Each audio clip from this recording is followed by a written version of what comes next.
No sé si lo sabes, pero mami a veces te extraño. Que no estés conmigo me hace daño.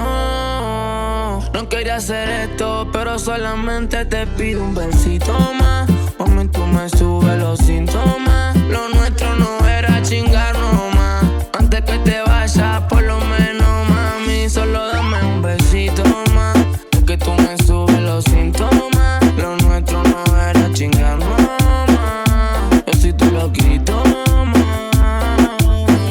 Mírame a la cara y dime la verdad. Sé que me extrañas porque no me llamas. A veces pienso que tú no me amas, pero sé que es mentira. Porque cuando te sientes sola siempre dice que vaya para ahí. Aunque te ame y te odie también. Aunque no llame ni me hable, lo sé. Los dos fuimos los culpables. Pero como soy otro,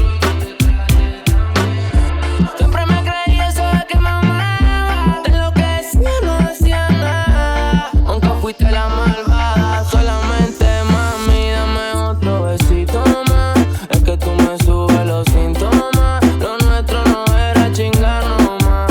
Antes que te vayas, por lo menos, mami, dame otro besito más. Es que tú me subes los síntomas. Lo nuestro no era chingarnos más. Yo soy tu loquito más.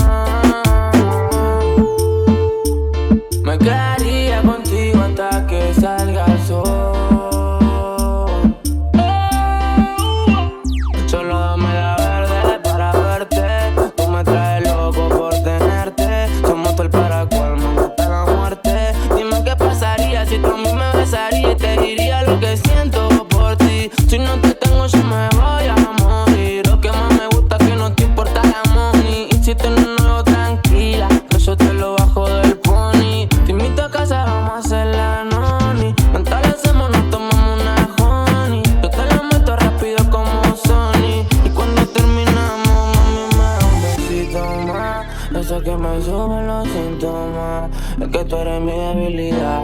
Na, na, na. En casa la está cabrón. ¿Vos lo sabes o no?